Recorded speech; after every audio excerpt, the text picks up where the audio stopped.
పేరు ధనలక్ష్మి. నేను reusing papers ఎలా చేయాలనే చెప్తున్నాను. మేము ఒక టీం అయ్యి చేస్తున్నాము. హేమలత, సుస్మిత, కావ్య, హర్షిత.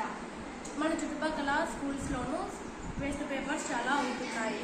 మనం ఇలాంటి వస్తువులు చాలా చేయొచ్చు.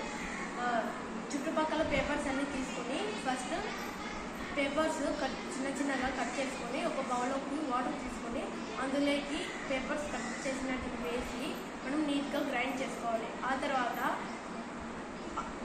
మనకు కావాల్సిన ఏ షేప్ అయితే ఏమన్నా చేయాలనుకుంటున్నామో అందుకు ఆయిల్ పూసి ప్లాస్టిక్ కవర్స్ వేసి అందుపైన మనం చేసుకున్న గ్రైండ్ పేపర్స్ అంటించాలి. ఆ తర్వాత ఇలాంటి షేప్స్లో వస్తాయి. నేను బ్యాగ్ చేశాను. దీనికి కావాల్సినవన్నీ తీసుకొని టేప్ యూజ్ చేసి ఈ బ్యాగ్ తయారు చేశాను. ఇంకా మనం ఏమేం చేయొచ్చు అంటే బౌల్ చేయొచ్చు, ఇలా పేపర్స్తో బొకేస్, ఏవైనా మన షేప్ ఏ కావాలంటే అది చేయొచ్చు. నేను చేసినది వచ్చేసి బ్యాగ్. ఇది బౌల్ అనమాట. ఇది రీయూజింగ్ వేస్ట్ పేపర్స్.